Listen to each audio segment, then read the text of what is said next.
Šodien mēs ar jums darām sekojošo lietiņu.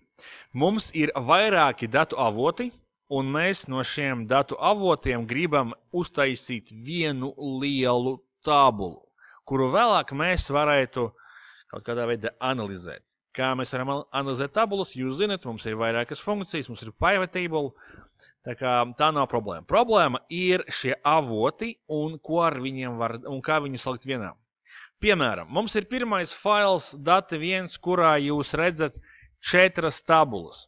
Un mēs gribētu šīs 4 tabulas apvienot vienā lielā tabulā. Jo, kā mēs redzam, tās pēc būtības ir tie paši dati, vienkārši jebkāda iemesla dēļ sadalīti 4 tabulās. Varbūt ir 4 cilvēki, kas apkopoja 4 dažādus datu setus un vienkārši tagad saliek kopā. Varbūt ir dažādi periodi, mēs to nezinām, mums tas nav svarīgi, mums ir jāsaliek. Vēl tāpat mums ir mapīte dati, kurā ir vēl kaut kādi dati, un tur šie dati ir lūk šādā veidā sagrupēti, ja, kas atkal nav pārāk patīkami. Mums šeit ir it kā tas pats, ja mēs ieskatīsimies tur iekšā, bet izskatās, protams, savādāk. Un joprojām mums ir jāpaņem arī šie dati, kaut kādā veidā viņus jāiztīra, un pēc tam ir jāsaliek pie mūsu iepriekšējās tabulas. Šodien ļoti interesanta diena. Šodien mēs tīrīsim datus un liksim šos datus viens otram virsū, taisīsim ļoti lielu tabulu. Un tam visam mēs izmantosim rīku, kas saucās Power Query, vai jaunajā ofisā tas saucās Get and Transform. Šodien es strādāju vecajā ofisā, tāpēc lūk, mums ir Power Query šeit virsū parādīts. Tā kā tas ir tā. Ja jums būtu jaunais ofis, tad šeit pie data izvēlnītes mums ir Get and Transform izvēlne. Rīkjosla, kura satur tās pašas pogas, kas Power Query izvēlne. Pilnīgi tās pašas pogas, jūs varat pārbaudīt, ka ir gan šīs 3, gan šeit ir pēc būtības visa tā izvēlne paslēpta. Tā kā, ja jums ir 16. Office vai Office 365, jūs varat lietot Get and Transform. Ja jums ir vecāks Office, tad jums ir jālieto Power Query. Bet atkal, ja jums ir vecāks Office, tas arī nozīmē, ka jums nepieciešams leju pielādēt Power Query. Un to dara ļoti vienkārši. Power Query download šādi. Un pirmais links ir Microsoft mājaslapa, kurā jūs varat dabūt jūsu programmiņu. Lūk, izvēlamies valodu. Protams, ka valoda ir tikai angļu un nekas izņemot angļu. Tālāk šeit pie izvēles arī ir neliela problēmīti, jābūt uzmanīgiem. Un tā problēma ir tāda, ka tiek piedāvāti 2 query, 32 bitiem un 64 bitiem. Un jums ir jāzina, kura jums ir versija Excelim. Tā kā ir 2 varianti. Variants numur 1 ir aiziet pie file count, un šeit būs about Excel, un te būs rakstīts, ka tie ir 64 biti, un tad es zinu, ka man ir jākopē 64 biti. Vai otrais variants ir lejupielādēt abus divus, viens neies, otrs ies. Tā kā, kurš variants jums patīk labāk, to jūs arī varat lietot. Ja nav pārāk smagi, tā kā varat arī otro paņemt, lai nečakarētos. Tā kā lejupielādēt, ok, uzmanīgi izlasiet licences, to apliecinājumu, un ok, restartējiet Exceli, un jums parādīsies šī izvēlnīte šeit augšā Power Query, un viņu var lietot. Gadījumā, ja viņi neparādās, aizējam uz developer.com add-ins, tur ir rakstīts, un būs jums tieksīts šeit jāliek pašiem, ja gribat, un ja vajag. Lai dabūtu developer, ir jāaiziet uz File, Options, Quick Access Toolbar. Kas tam mēs gribam, un tad šeit ir jāliek tieksīts. Labi, tad skatāmies mūsu pirmo punktu.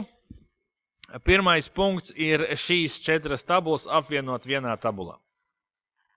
Ar ko mēs sāksim? Mēs sāksim ar ļoti vienkāršu lietu. Mēs pamēģināsim pārveidot šīs tabulas par Excel tabulām. Mēs visi mākam to darīt, ja, tad Ctrl-T, Enter, Alt, T-A, un šeit es nebūšu pārāk radošs, tad tie būs pirkuma dati man. Tā ir izsauksies. Pirkuma dati 1, tā ir pirmā tabula. Tālāk Ctrl-T, Enter, Alt, T-A, pirkuma dati 2.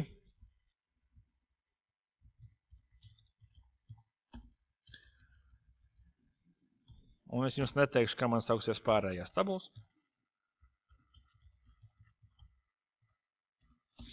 Lai jūs padomātu. Pirkuma dati. Nu, kaut kā tā. Ko esam izdarījuši šobrīd? Esam pārveidojuši apgabalus par Excel tabulām, bet mūsu darba kontekstā, tajā, ko mēs tagad daram, esam izveidojuši avotus. Šī tabula tagad ir avots. Šis avots var būt mazāks, viņš varētu būt lielāks, garāks, nav svarīgi, bet queries to uzskatīs kā avotu. Viņam vienalga, kāds ir izmērs, ja tur kaut kas ir iekšā, mēs no tā paņemsim. Ko mēs darām tālāk? Tālāk mēs pārvietojam šo tabulu no Exceļa uz queryju. Kā mēs to darām? Ļoti vienkārši ieliekam kursoru tabulā, kuru mēs gribam pārvietot uz queryju, aizējam uz Power Query un nospiežam podziņu From Table. Mums parādās lūk šāds query editors. Tas ir loks, kurā mēs darbojamies ar mūsu queryiem vai vaicājumiem. Es izmantošu vārdiņu queries, izklausās gudrāk. Lūdzu pārliecinieties, ka jūs nevarat neko darīt savā Excelī, jo, ja ir atvērts queries, tad jūs darbojaties queryjā un ne Excelī. Nākamais ir svarīgi saprast, ka tas, ko jūs šeit redzat, tas nav Excels. Šīs vērtības vairs nav Excelī, šīs vērtības ir izgūtas no Exceļa, un tagad šis atsevišķais loks darbojas ar šīm vērtībām. Nākamā lieta, mums ir jāatcerās, ka mēs šeit redzam šīs šūnas, vienkārši tāpēc, ka esam cilvēki, un mums patīk redzēt šūnas. Īstenībā, queries pagaidām domā tikai par kolonām, un mēs darbosimies arī ar kolonām. Tad kas šeit ir svarīgs šajā logā? Pirmām kārtām kreisajā pusē ir tāda bultiņa queries, kurā jūs pagaidām redzat tikai savu queryju, bet pēc kāda laika šeit būs visi mūsu queryji, kurus mēs izveidosim šajā failā. Tālāk, šīs lielais loks, acīm redzami, tas ir jūsu tabula, ko esat izgūši no jūsu avota. Un šeit ir parādīta, lai jums būtu vienkāršāk saprast, kā queries redz šo avotu. Un labajā pusē svarīga lieta ir nosaukums, kā vienmēr, nosaukums queryiem, un applied steps, tātad tie darbības, kuras ir veiktas ar šo queryju līdz šim. Tātad, ko mēs izdarīsim pirmkārt? Nu, pirmkārt, es jums iesaku, nav tā, ka es to uzspiežu, bet atkal tāpat, ka mēs runājām par tabulām, ka tā varētu būt dimensija un faktiskā tabula, un mēs rakstīsim priekšā D un F. Tāpat arī šeit, lai atšķirtu, ka šīs elements nav pirkuma datu tabula, bet ir tieši queries, jo tas ir savādāks objekts. Es priekšā rakstīšu Q burtiņu. Man būs Q, pirkuma dati 1. Un es vienmēr lietošu Q burtiņu queryiem, lai es zinātu, ka jebkuros avotos, jebkuros datos, kurus es izmantošu, Q priekšā nozīmēs, ka tas ir queries un tas ir izgūts no kaut kāda vaicājuma, ko esmu uztaisījis. Tālāk, home, transform, add column un view izvēlnītes, tas ir viss, kas jums ir pieejams queryjā, nav pārāk daudz. Lielākoties visas pogas, ko jūs šeit redzat, darbojas ar konkrēti kolonām, ja? Un nevis ar šūnām, kas ir nevis ar atsevišķo vērtību. Mēs nevaram nomainīt konkrēti 4. produktu ID, 4. šūnu. Mēs varam nomainīt visu produktu ID. Ja? Vai produktu ID daļu par rindām, bet nekādā gadījumā atsevišķu šūnu mēs nevaram. Lūk tā. Tagad nomainīsim stabiņam datums noformējumu. Mums ir 3 veidi, kā mēs to varam izdarīt. Acīm redzamais, labais kliks šis change type, izlēmies, un te mums ir date. Otrais variants ir data type home izvēlnē, date. Un trešais variants ir transform, turpat data type, data. 3 varianti, kā mēs to varam izdarīt. Tagad mazliet paspēlēsimies ar kolonām, pabīdīsim viņas pa kreisi. Viens variants paņemam viņu vienkārši ar peli un pārbīdam, šādi. Otrs variants ir labais klikšķis move, teiksim, to the end, pārbīdījām. Nu, un, protams, transform izvēlnē arī ir podziņa move, kura darbojās tāpat, viņu arī var pārbīdīt šādi. Un mēs pārbīdam mūsu elementus. Tagad skatieties, kas notiek. Pēc visām mūsu darbībām mums parādījās 3 soļi applied steps. Source, change type, reordered columns. Un šie soļi šeit ir, lai queries atcerētos, ko mēs gribam darīt ar šo avotu katru reizi, kad mēs uz šo avotu adresējamies. Jūs varat pārbaudīt, ka ja jūs klikšķināsiet uz šiem soļiem, tad jūsu tabulas arī mainīsies un atgriezīsies pie tā stāvļa, kāds bija pirms nākamā soļa. Un tā jūs varat redzēt, tā jūs varat pārbaudīt, kurā solī kaut kādas izmaiņas tika veiktas ar jūsu to vaicājumu. Tāpat jūs redzat, ka šeit ir tāda lietiņa kā x-iņš blakus kreisajā pusē, kas laikam nozīmē, ka jūs varat arī dzēst soļus, kas arī ir pilnīgi pareizi. Jūs varat dzēst soļus, ja šis solis jums nav vajadzīgs. Ar dzēšanu jābūt uzmanīgiem, ja jūs dzēšat savu šajieni, pa lielam nekas nevar notikt slikts. Bet dažreiz soļu dzēšana bojā queryju, jo ir svarīga secība.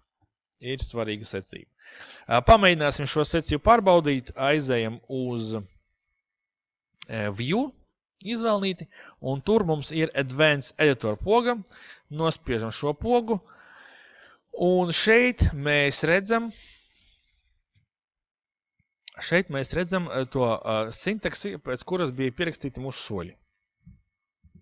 Un lūk, te mēs varam redzēt, kurā brīdī, kas notika ar maniem datiem. Lūk, ir mans datums, type date, lūk, ir mans employee ID type text, un tā tālāk, un tā joprojām. Ja, jūs varat redzēt, ja, type text, queries ir integers, type, tā kā jūs varat redzēt, kā tas tiek izdarīts. Un šeit tas pats, te ir parādīts change, te ir parādīts, uz ko mēs pārvietojam, reordered columns, savā starpā, kā mēs viņus pārvietojam, un tas arī šeit ir pierakstīts. Tā kā šie soļi ir šeit. Tad mēs varam izdzēst soļus arī šajā kodā, bet tad ir jābūt uzmanīgiem. Ja es, piemēram, dzēšu no šo rindiņu, change type, es viņu izdzēšu, šādi, tad problēma ir kāda, ka šis kods vairs nedarbosies. Kāpēc? Jo ir salauzta secība. Iepriekšējā gadījumā katra nākamā rindiņa skatās uz iepriekšējo. Redzam, šeit ir rakstīts source, jo iepriekšējā rindiņa satur source. Šajā rindiņā reordered columns ir rakstīts change type, un tas ir rakstīts šeit. Ja es dzēšu no šo rindiņu, tad man ir šeit, šajā vietā ir jāslinko, ka, lai izpildītu darbību reordered columns, man sākumā šīs kolonas ir jāpaņem no source. Paņem no source, un tad daram to, ko mēs gribam šeit darīt. Okay? Done. Solis pazūd, datums nav noformēts, bet mēs redzam to, ko mēs gribam izdarīt šeit. Ja? Tā kā, lūk, šādi jūs varat arī lietot. Jūs varat lietot Advanced Editor, lai kaut ko mainītu. Jūs varat arī mainīt nosaukumus rindiņām, lai tas izskatītos loģiskāk un skaidrāk jūsu tekstā. Un jūsu soļi šeit arī sauksies tā, kā saucās šī pirmā rindiņa. Līdz ar to soļi arī kļūs pārskatāmāki un sapratāmāki, ja jums ir baigi lielais queries. Labi.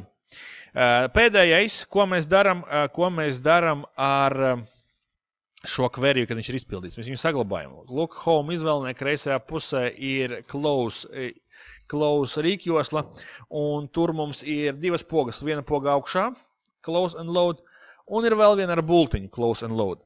Mēs lietosim ar bultiņu. Es jums parādīšu tagad, kā darbojas abas divas. Ja es nospiežu vienkārši close and load lielo pogu, tad manā failā, kur es darbojos, parādās jauna darba lapa, un šajā darba lapā parādās tas mans queries. Ja tā man bija pirmā tabula, un lūk, man pirmā tabula ir vēlreiz iekopēta. Bet ar maniem pārveidojumiem. Jūs varat redzēt, ja, ka lūk, izskatās mana vecā tabula, kuru es izmantoju kā avotu, un lūk, ir mana jaunā tabula ar visiem pārveidojumiem, ar datumu un visu, tā kā tā darbojās šeit. Tad, kā jūs redzat, kas ir lieka vietas aizņemšana, tāpat tabula ar nelielām izmaiņām, tāpēc mēs lielākoties nekad neveidosim queryjus uzreiz Excel lapās. Ko mēs darīsim tā vietā? Tā vietā mēs lādēsim to kā linku. Jums parādās vienmēr, kad jūs izveidojat savu query, jums parādās lūk šāda izvēlnīta workbook queries, kuru jūs varat dabūt caur Power Query izvēlnīta saucās Show Pane. Ja, viņi var paslēpt, viņi var parādīt. Te parādās visu jūsu query. Un, ja es velku virsū, man ir iespēja ar labo klikšķi izpildīt darbību Load to vēlreiz un pateikt Only Create Connection. Es vairs nevaru atgriezties atpakaļ ar dubultu klikšķi virsū un šeit izpildīt Close and Load to, kā tagad jūs to darīsiet.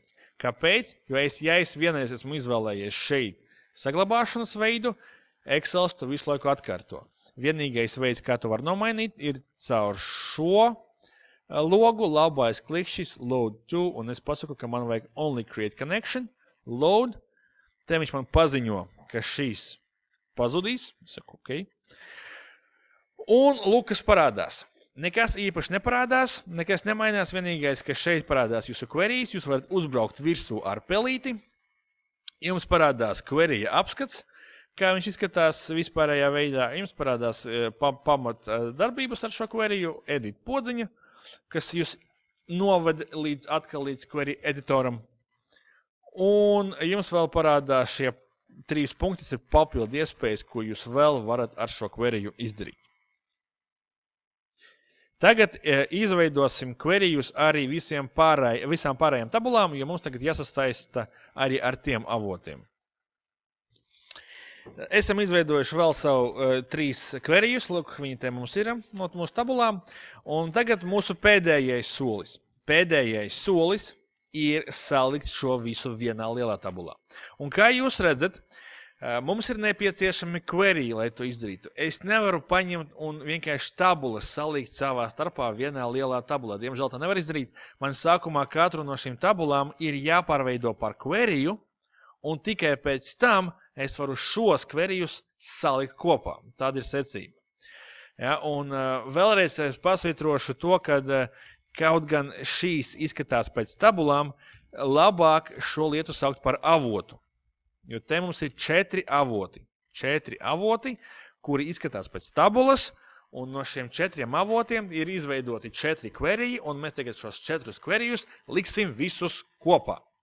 Mēs apvienosim šos queryjus vienā atsevišķā lielā queryjā, un lai to izdarītu, mēs spiežam šeit virsū Combine Append, un pirmais, kas mums parādās, ir šī lietiņa.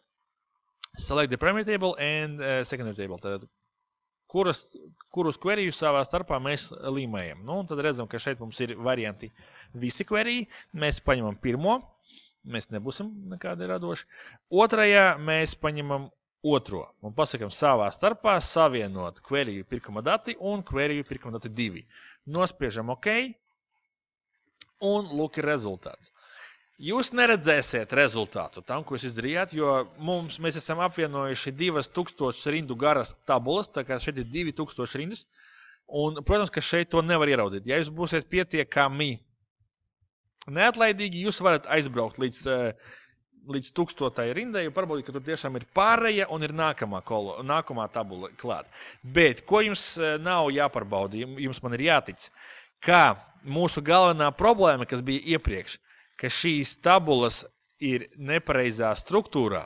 Mums ir dažādas struktūras, un mēs esam pat līdz šim pirmajā tabulā, pirmajā queryjā paši mainījuši kolonas vietām, neko neietekmē, un querijs ļoti labi saliek pareizo kolonu zem pareizās kolonas.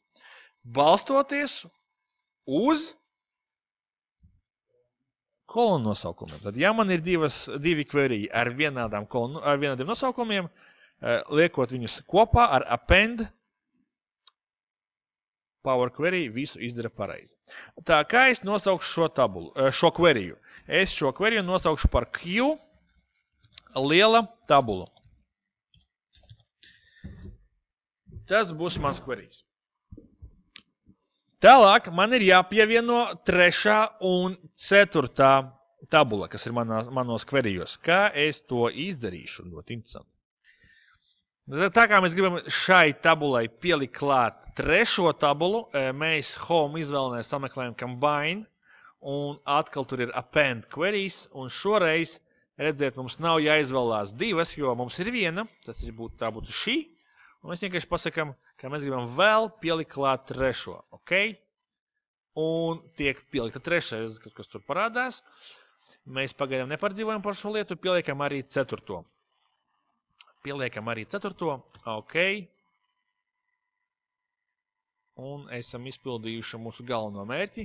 Esam salikuši savā starpā 4 tabulas. Mums ir ļoti liela tabula. Kā jūs redzat, problēma ir kolonas nosaukumā. Mums izrādās, ka vienā no queryiem, tad 3. tabulā, mums ir nepareiza kolona nosaukumi, un tāpēc mums ir šī problēma, mums nekas nestrādā. Kā to labot? Ir jālabo visu avotā. Tad mēs aiziesim uz avotu, nomainīsim tur, un tad skatīsimies, kā tas ietekmē queryju. Ko es daru? Es aizēju uz close and load to, uztaisu darbību only create connection un izveidoju šo lietiņu. Tālāk, paskatāmies 3. tabulā, tiešām redzēt, 3. tabuliņā man ir rakstīts reģions, nevis region, un tāpēc man ir šī problēma, ko es viņu daru, es novācu S burtiņu šeit, šādi, S burtiņš ir novākts, un tagad, ja es ar dubultklikšķi vēršu vaļā lielo tabulu, es cerēšu, ka viss būs labi. Bet viss nav labi. Un tagad skatāmies, ko es daru tālāk. Pēc tam, kad es pabeidzu raudāt, pildīšu mammai, pateikšu, ka man apvainoja. Tālāk es iešu pa soļiem atpakaļ un skatīšos, kurā posmā parādās problēma. Tad es atpakaļ uz iepriekšējo soli, problēma eksistē, līdz ar to tā nav tā problēma. Eju uz nākamo soli, nav tā problēma. Ejam šeit, redzam, ka viss notiekās. Ok, tagad ir skaidrs, problēma ir šajā solī, kad es pielieku 3. tabulu. Labi, tad ir acīmredzama problēma ir 3. tabulā. Problēma 3. tabulā, es viņu varu pamēģināt labot caur View Advanced Editor, bet šeit es zinu, ka 3. tabulā esmu nomainījis nosaukumu, bet te nosaukums nekur neparādās. Līdz ar to es sāku domāt, vai nav problēma vēl tālāk. Jo, kā mēs zinām, mēs izmantojam šeit queryju dati 3. Tas nozīmē, ka problēma var būt ne šajā queryjā, kurā mēs savienojam visu, bet tieši tajā, kurā mēs veidojam dati 3. Un ja mēs aiziesim pie queryja dati 3, jūs pamanīsiet, ka tur tiešām ir problēma, ka arī tas nedarbojās. Okay? Tad pirmais solis darbojās un change type nedarbojās. Un ja jūs atversiet View Advanced Editor, jūs redzēsiet, kāpēc tas nedarbojās. Jo šeit solī change type tika izmantoti visi nosaukumi visām kolonām. Un tajā brīdī, kad mēs taisījām šo darbību, mums bija reģions. Bet pēc tam esam izmainījuši source, izmainījuši izējas datus, un tāpēc viņš tagad nevar atrast šo daļu un met manu kļūdu ārā. Ja es novācu šeit burtiņu S, nospiežu done, man šeit parādās skaista tabula, saglabājam aizveram, un lielā tabula man arī tagad darbojās pareizi. Tad jūs redzat, kāds ir algoritms. Mēs ejam pa soļiem atpakaļ, meklējam to soli, kas rada problēmu, un tad mēģinām izsecināt, kur šī problēma rodās šajā solī. Atkal, jūs arī redzat šeit, queryja galveno problēmu, ka ja mums kaut kas salūst, tad tas sabojā visu pārējo tālāk. Man salūza dati 3, un tas sabojāja pārējos queryjus, kas uz dati 3 paļaujās. Tāpēc jums ir jāmeklē pašu pirmo soli, kurā parādījās kļūda, un mūsu gadījumā tā bija dati 3. Ļoti labi, esam izveidojuši 4 avotus, no šiem 4 avotiem esam uztaisījuši vienu lielu tabulu, tagad izpildīsim nākamo darbību un dabūsim mūsu datus no teksta failiem, kas mums ir šeit. Kā mēs to varam izdarīt? Kā es jau jums teicu, kreisajā pusītē, Power Query izvēlnītē, jums ir visi iespējami avoti, no kuriem jūs varat paņemt datus. Tā kā mums acīm redzami nedara neviens, izņemot from file. Vienkārši pirmais solis neviens no šiem nedara, izņemot from file, jo es neņemšu no interneta, es neņemšu no Azure, es neņemšu no citiem avotiem, es ņemšu no faila. Un šeit konkrēti es paņemšu ko? From text, ja man būtu viens fails, bet man ir vairāki faili. Līdz ar to es netaisīšu atsevišķi katru darbību, es paņemšu from folder. Tālāk, from folder šajā solī es sameklēšu, kur manā datorā atrodas mans dokuments. Un tas man atrodas download mapītē. Mapītē dati 9 LD mapītē dati. Esmu sameklējis to ceļu. Nospiežu OK. Lūk ir mans ceļš. OK. Un nonākam tik tālu. Ko mēs šeit izdarīsim? Pirmām kārtām jau gan izvēj automātiski mēs nomainam nosaukumu. Ja? Es saukšu to Q no mapes. Ja, tas pateiks man, ka šis querijs dara sekojošo lietu, tad aizej uz mapi un no tās mapes paņem vērtības. Ko mēs redzam šeit? Kas notika? Mūsu mape dati satur 4 failus. Un, kad es esmu uztaisījis darbību from file, pirmais, ko man parāda querijs, ir 4 failus.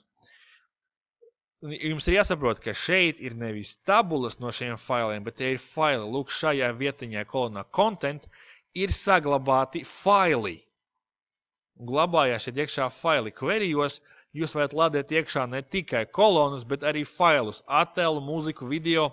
Viņi var glabāties šeit un varbūt pārvietoti kā query tālāk. Un tālāk mums ir papildus kolonas, kuras kaut kādā veidā raksturo šos failus. Nosaukums, paplašinājums, veidošanas datumi un tā tālāk. Tā kā mums nevajag neko izņemot content, mēs ar labo klikšķi virsū izpildam darbību remove other columns. Un mums pazūd viss izņemot šo. Tagad tikai ar CSV, separated values un teksta failiem jūs varat izpildīt nākamo darbību. Jūs varat atvērt visus failus ar vienu klikšķi, un tas būtu nospiest uz šo podziņu. Spiežam uz šo podziņu, un Excels automātiski, queries atver visus dokumentus, un jūs redzat šeit 2 kolonas. Kā jūs redzat, mums ir 2 kolonas, jo iepriekš bija atstarpe ielikta iekšā, un queries to ir novērtējis kā kolonas atlītāju. Mums paveicās, tā tiešām arī ir tagad, un tāpēc mēs varam darīt tālākas lietas. Un tālāk, protams, ka man ir jānotīra šīs smurks, man ir jāizdala katru atsevišķo kolonu, un pēc tam kaut kādā veidā ir jādabū, lai queries saprot, ka šie nosaukumi nav tabulas vērtības, bet ir tabulas virsraksti. Pārveidot, sadalīt kolonas ļoti vienkārši. Lūk, mums ir pirmā kolona šeit. Izlēmies šo kolonu un vai nu home split column, transform split column vai labais klikšķis split column. Izvēlamies pēc kāda kritērija. Pēc garuma vai pēc kāda objekta. Mūsu gadījumā, atcīm redzam, tas ir objekts. Šeit man ir slash, tad es izvēlos no saraksta, nekas neder, ok, custom, liekam slashu, un kas te ir kruti? Kruti ir šī iespēja, ka ja jums ir vairāki slashi, un tikai pirmais ir vajadzīgais, jūs varat pateikt at leftmost delimiter. Vai pretēji tikai pēdējais vajadzīgs, tad rightmost delimiter. Vai each occurrences of the delimiter. Es paņemšu left, vienkārši tāpēc, ka es to varu šādi. Nu, un te notiek tas pats. Mēs saliekam split column, un pirmais elements kreisajā pusē ir reizinājums. Ok, zvaigznīts strādā. Tālāk split column delimiter mums ir hashtags. Leftmost, ok. Un esam uztaisījuši to, kas mums ir vajadzīgs. Tagad pieliksim pirmo rindu virsū. Lūk, mums ir podziņa home izvēlītē use first row as headers, nospiežam un notiek tieši tas, kas mums ir vajadzīgs. Pirms mēs ejam tālāk, ir jāatcerās, ka mēs esam apvienojuši 4 tabulas, kurās pirmajā rindiņai bija rakstīts product ID, employee ID un tā tālāk. Tas nozīmē, ka arī šajā queryjā kaut kur eksistē rindas, kurās joprojām ir rakstīts product ID un tā tālāk. Kā mēs no tiem tiekam vaļā?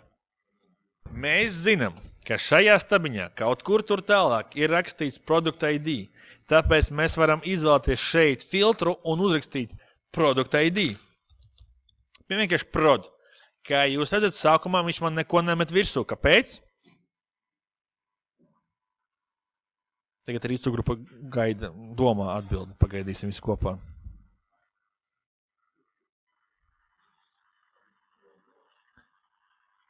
Skaļāk. Jā, jo redzēt, sākumā viņš negrib lādēt visus 4000 rindiņu. List may be incomplete, load more. Kad jūs nospiežat load more, un tagad pamēģināt uzrakstīt prod, jūs redzat, ka jums parādās šī lietiņa. Ka tur tiešām ir tās ieraksts. Un ja es viņu atķeksēšu, ok, tad es varu būt pārliecināts, ka jebkurš prod ID pazudīs no manas stabiņa product ID. Vai man vajag to pašu atkārtot priekš Q, employee, region un datums? Kāpēc nevajag? Jo tā ir tā pati rinda, un mēs tikko novācām šo rindu. Pilnīgi pareizi. Lūk, tagad viss ir gatavs šai tabulai, un mēs varam aiziet... Pagad, datumu jānomaina. Jā, nomainam datumu. Nomainam datumu uz date. Un redzam, ka mums ir kļūda parādījusies. Nomainam atkal uz date, ja. Parādījās kļūda. No kurienes šī kļūda parādījās, ļoti dīvaini, bet Excels uzskata, ka tās pirmais cipars ir datums. Ja varam redzēt, otrais cipars ir mēnesis, un tāpēc ir šī kļūdiņa radusies. Kā mēs to labosim? Šeit, godīgi sakot, vajadzēja ilgi pasēdēt Googlā, un beidzot ir atrasts lūk šāds raksts, kurš mums paskaidro, kā ar šo problēmu tikt galā. Un ko mēs ar to, un kā mēs ar to tiekam galā. Solis numur 1.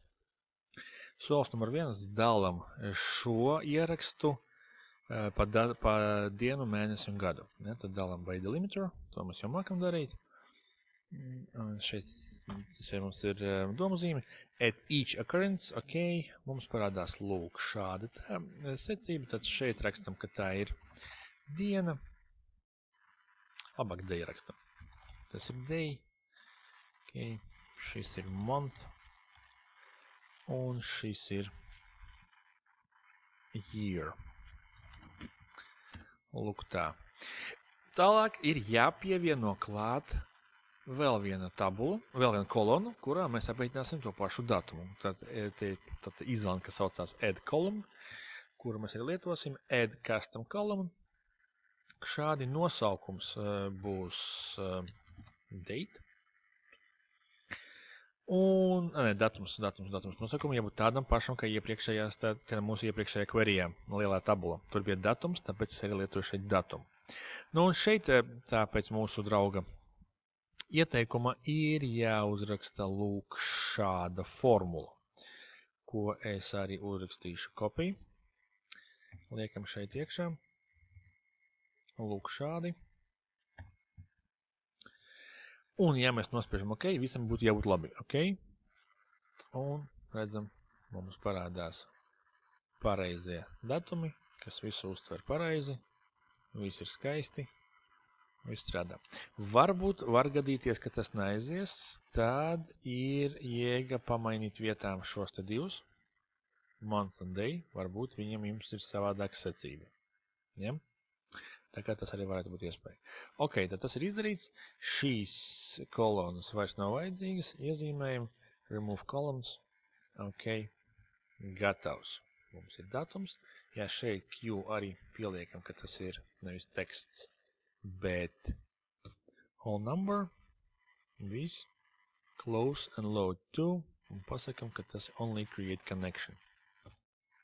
Ok, no mapes. Nu, tagad mums palika lielā tabula, atgriežamies pie lielās tabulas, dubultklikšķis, un šeit atkal uzspīdam append queries, select the table to append, un tā mums būs queries no mapes. Ok. Un lūk, esam pievienojuši šeit vēl 4000 rindiņas. Kopā sanāk 8000 rindiņas. Ko mēs darām tālāk? Tālāk, lai mēs varētu veikt analīzi ar šiem datiem, mums ir jāparglabā tomēr šīs queries Excel tabulā. Tāpēc atgriežamies šajien, saglabājam, atgriežamies šajien, labais klišs virsū, load to, un izvēlamies table.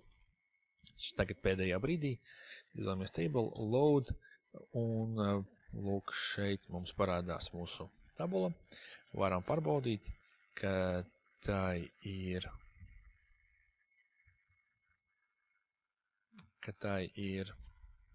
kopā 8000 ieraksti, tad 4 reizes par 5000. Un tagad no šīs tabulas mēs varam veidot mūsu atskaits ar pivot table. Vienkārši paņemot pivot table, insert, pivot table, in new worksheet, ok, mēs varam sākt veidot atskaits, izmantojot mums zināmas vērtības. Tad varam paņemt šeit reģionu, piemēram, šeit product ID un šeit daudzumu. Un šādā veidā uztaisīt atskaiti, kas mums parāda, kādi ir daudzumi katrā reģionā. Viss ir ļoti vienkārši.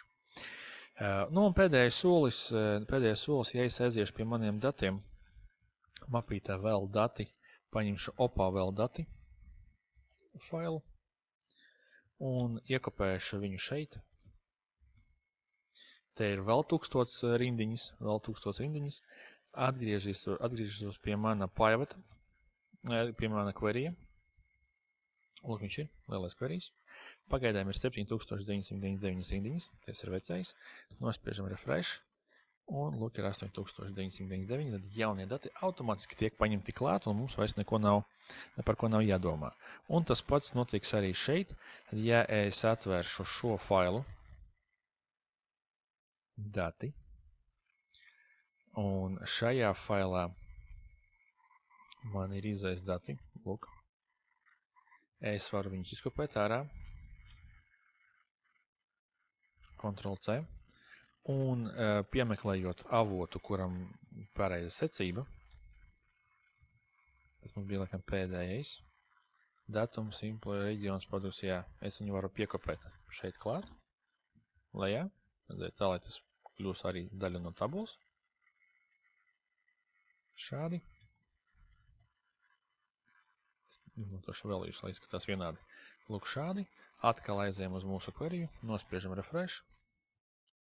Un lūk, 10,000 rindiņas. Ja, tad automātiski visas atskaites tiek updatetos. Un, protams, ja esmu šeit pie pivot table, es daru to pašu, refresh. Un mani dati updatojās ņemot vērā jauno avotu papildinājumus. Lūk tā.